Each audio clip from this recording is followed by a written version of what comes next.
Hello everybody and welcome to today's lecture. My name's Helen Osborn. I'm a Professor of Medicinal Chemistry here at the School of Pharmacy at the University of Reading, and today I'm going to talk to you about how we can use nature to combat cancer. So the lecture outcomes are, firstly, to understand the challenges and opportunities of developing medicines from nature, and in particular we're going to be looking at molecules which are found in plants. We're also going to think about chemistry knowledge that we already have and see how we can apply that knowledge and skills for the design and development of medicines for cancer. When we go through the lecture, you'll be seeing that this is a very challenging area to treat, so we'll also be thinking about ways in which research and development activities can be combined to improve health outcomes in patients.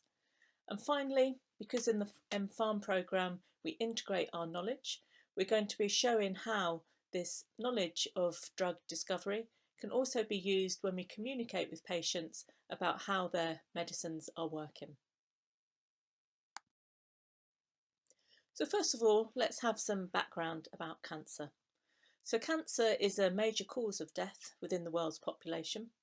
Unfortunately, the number of new cases, as well as the number of people who have to live with cancer, is increasing continuously. What we find is that cancer is a very difficult disease to treat because often different tumour types require a different approach for their treatment. And we also find that a treatment that might work for one cancer at a particular stage might not be effective for the same cancer at a later stage of progression. So unfortunately, there is no unique method for treating all cancer types at all stages. And what we also find is even where we have a treatment for cancer, often that comes with a number of serious side effects for the patient that makes their quality of life compromised. So, as medicinal chemists, what we want to be able to do is develop new ways for treating cancer that are going to be selective and targeted so that we have minimal side effects elsewhere in the body. When we think about this problem and we try to think of ways that we could approach the drug discovery side, there's multiple approaches that we could take. For instance, if our expertise lies in the synthesis of new molecules, we could try and design and then synthesize new molecules that might interact with particular receptors or enzymes which are involved in the development of the cancer. But another approach that we can also take, and that we're going to focus on today, is thinking about molecules which occur in nature. So we're probably aware of a number of traditional medicines that have been used over the years, and they're often effective at treating diseases. So what we're going to focus on today is thinking about molecules which can be found in plants and seeing how they can be effectively developed into treatments that can be used to treat cancer. And what we're going to focus on in particular is a molecule which comes from the yew tree. So we've got an image here of the yew tree, and we'll see how this can be a source of a natural product which can be used to treat cancer.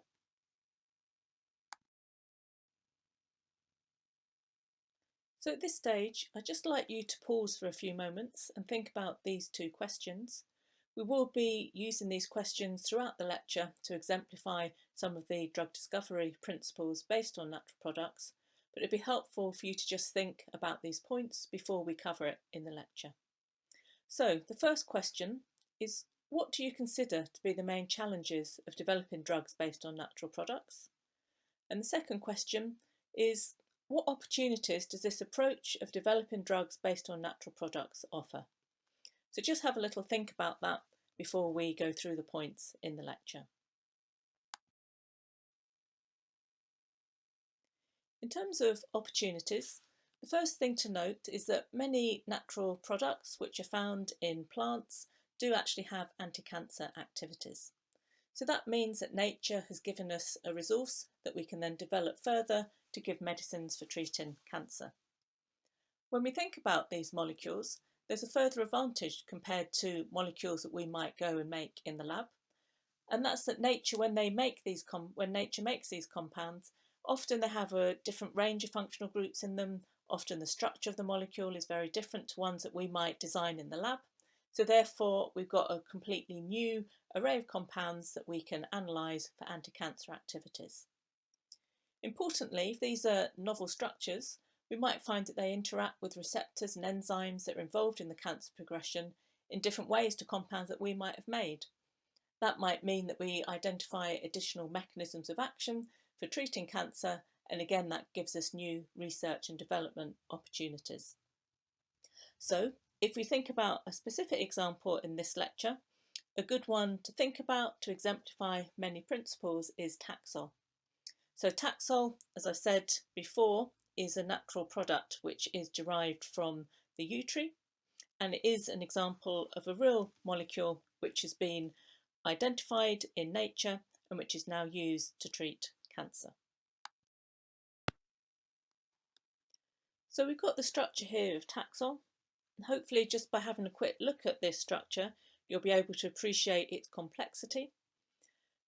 What people found was this was the very first example of a taxane, that's a class of molecule, which has anti-tumour activity. And researchers were fascinated by the different structural features of this molecule. So in terms of structural features, we can think about functional groups. So as a question for you at this stage, which functional groups are present in Taxol? Can you identify any from your course that you've learnt so far? And also in terms of structural features, we can think about isomers.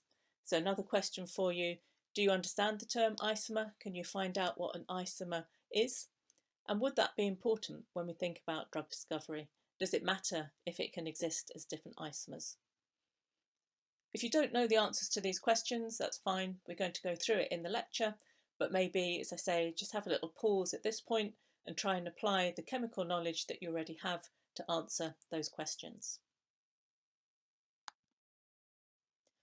So in terms of the functional groups, these are some that you might have picked out if you've covered this already in your course. So you can see in blue, I've highlighted an amide functional group within Taxol. In red, I've identified hydroxy functional groups. We often also call these alcohol functional groups. And in green, I've identified the alkene functional group. We've got more functional groups on the next slide, so for the same molecule. So this is exactly the same molecule, but here I've highlighted further additional functional groups. We've got the benzene ring in red. We've got an ester linkage I've highlighted in blue. We've got the ketone bond, which I've highlighted in purple. And the oxetane ring I've highlighted in green. So the oxetane ring isn't a functional group that you will have come across at this stage of your studies. I've put it in here just to exemplify that it's a functional group that we probably wouldn't think about including in drug molecules if we're preparing them synthetically, but it's an example of one that nature has included, and it's important for the activity of Taxol that it has that oxetane ring. So in terms of isomers, hopefully you've either found or were aware of this definition. The isomers are molecules that have the same molecular formula but a different arrangement of atoms in space. And isomerism is very important in drug design and in medicinal chemistry, because if the atoms have a different arrangement in space, that will mean that they might be able to interact differently with receptors and enzymes that themselves also have 3D shapes. So if we have a molecule and we need it to interact with a particular receptor or enzyme, we'll probably require it to have a particular 3D shape. And if we were to make an isomer that had the different 3D shape, it may not interact correctly with that enzyme or receptor, or it might actually activate a different enzyme or receptor and give a different biological and therapeutic property. So that's why it's important when we think about isomers, whether they're ones we're making in the lab or isomers of molecules which are found in nature, it's important that we know which isomer has the correct activity and we use that one in the therapy. So in terms of challenges, when we think about that structure of Taxol and how complex it is with all those different functional groups and the possibility of having different isomers, then what we have to think about is how easy would it be to make this if we wanted to use it as a treatment for cancer? Well, people have tried to make this molecule Taxol in the lab, but it takes over 30 synthetic steps. And when people make the molecule, it can be prepared as a mixture of isomers, which is then a problem because we only want one particular isomer, which is the one that has the correct biological and therapeutic application. So a challenge would be preparing enough of this molecule in a pure form for it to be used in the clinic using synthetic chemistry. So instead, what people have thought is, well, if this is made by nature and we can find it in the yew tree, could we actually get the molecule that we want from the yew tree and use that in the therapy? So that brings its own challenges. Nature doesn't just make this one compound in the form that we want in the yew tree, it makes a whole range of different compounds. So we have to be able to isolate the Taxol that we want from the yew tree, and actually it's found in the bark of the yew tree. So on this slide, we've got the scheme that people used when they tried to isolate Taxol from the yew tree. And you can see in this scheme that initially they took the bark of the yew tree. They had 12 kilograms of that in their experiment. They dried it and they did some extractions with various solvents of different polarity so that they could isolate different molecules that had different solubilities. So we can see here that initially they extracted it with concentrated ethanol. They then concentrated that solution down to give a residue, which they then dissolved, i.e. partitioned, between further solvents, so between water and chloroform and methanol. By doing this, they were left with highly active material in the chloroform solvent. However, that active material still contained a mixture of compounds, so they had to do even further partitioning on that residue before they could get the single chemical entity, Taxol, which they wanted to use for the cancer treatment. And it's noted on this slide that when they started with 12 kilograms of the bark, they only got 0.5 grams of the isolated active compound Taxol. So that's a 0.004% recovery of the active material. Obviously, that's not going to be feasible to use in the actual production of sufficient material to use in the clinic. So to exemplify that further, for every patient, they would need 4 mature yew trees to be cut down.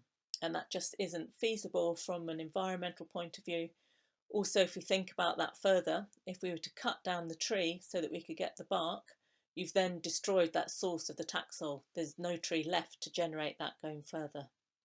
So that wasn't going to be feasible. That was a challenge that we couldn't get enough material from the natural sources, and we've also seen previously we couldn't get enough material using pure chemistry.